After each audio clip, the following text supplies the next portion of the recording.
Hey there, subscribe to my channel and also press this bell icon so you never miss any update caused whenever we upload any new video. You'll get a notification on your phone.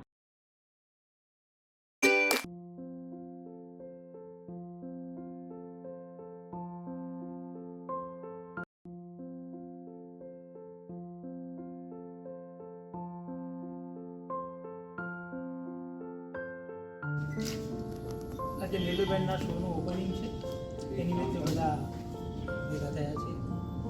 પહેલાં તો આ show માટે એમને ખૂબ અભિનંદન. પોપટે સાથે અમે વર્ષોથી જોડાઈને કામ કરીએ છીએ, પણ આજનો શો બહુ વિશિષ્ટ છે.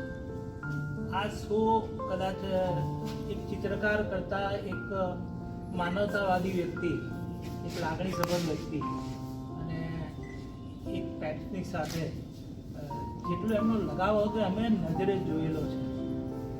સારા અને તંદુરસ્ત પેટની સાથે લોકો સારી રીતે રહે તો આ જે બધા અનુભવ છે માણસના જીવનના કોઈ પણ એક બાબતની સાથે સંકળાયેલા અને બહુ ગાઢ ઇમોશનવાળા એને એક આર્ટિસ્ટ કઈ રીતે રિપ્રેઝન્ટ કરે છે એ આ શોમાં આપણે જોઈશું. કેમ કે એમના બધા જ અનુભવો, એમની લાગણીઓ, એમનો કેરિંગ નેચર, તો એ આ એમના કામમાં છલકાય છે.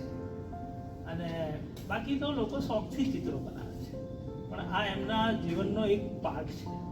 કદાચ એના વગર એમનું જીવન મિસિંગ છે. એ પાર્ટ ના હોય તો કદાચ નીલુબેનને આપણે એટલા નજીકથી ના જાણી શકીએ, દૂરથી જાણી શકીએ, જે નજીકથી જાણવા એમની અંતરની વાતોને આજે એક પેપરના માધ્યમમાં કે કેનવાસ પર બહુ સારી રીતે રજૂ કરી છે. અને એ પણ એક દિવ્યાત્મા આશય કે જેને એમના ઘરમાં રહેવા મળ્યું અને એમણે એની બહુ સારી કેર કરી. આ માટે હું એમનું ખૂબ અભિનંદન આપું છું.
નીલુબેનના મુખવટેના નામકરણથી માંડીને આજની તારીખ સુધીનો એમની પ્રગતિનો હું સાક્ષી છું. પહેલાં જે એમની કાગળની કરામત હતી અને આજે આ ડોગના ડ્રોઈંગ, ત્યાં સુધીની આખી જર્નીનો સાક્ષી છું. દરેક વાત એ શરૂ કરે એટલે એની અંદર ઇન્વોલ્વમેન્ટ એટલું બધું હોય કે એમાંથી નીલુબેન બહાર આવતા જ જાય. એમના દરેક કેનવાસમાં નીલુબેનની કંઈક આગવી પ્રતિભા દેખાતી જ હોય. આ તો હજી શરૂઆત છે, એમને ત્યાં સુધી પહોંચવાનું છે. આપણે બધા સાથે મળીને એમની પ્રગતિ માટે વકફ કરીએ. Keep it up Niluben, all the best. Thank you.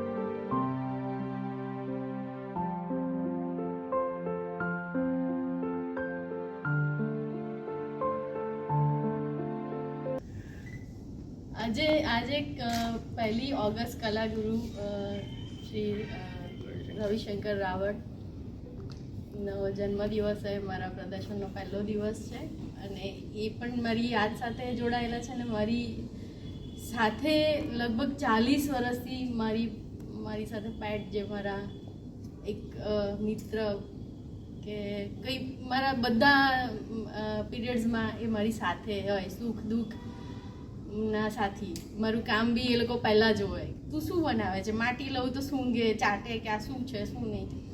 Paper મશીનમાં પણ એને આમ કંઈક અલગ સ્મેલ આવે તો એ કરે. તો એ રીતે મારી સાથે ને મમ્મી મારા પરિવાર સાથે જોડાયેલા છે અને હજી બી એ મારી યાદોમાં છે. અને એનું મેં કામ લગભગ એ લોકો હતા ત્યારથી કરતી હતી અને હજી બી કરું છું. ખૂટતું જ નથી એવું છે. હજી અહીંયા છે એનાથી ઘણા બધા ચિત્રો મેં હજી અહીંયા પ્રદર્શિત કર્યા જ નથી. પણ જેમ વિજય સરે કીધું કે મારી લાગણી આ રીતે મેં વ્યક્ત કરી છે. બહુ સરસ મારી યાદો છે એની સાથેની. મુંબઈ આવ્યા હતા તો નૈનાબેન સાક્ષી છે, અમે લોકો જે ટ્રોલીમાં પેઇન્ટિંગ લાવતા હતા એ ટ્રોલીમાં એ બેસી જતો. એ આપણી વાતને લાગણીને બહુ સરસ રીતે સમજી જાય એ રીતે ખબર નહીં કુદરતી મારી સાથે એ લોકો હતા.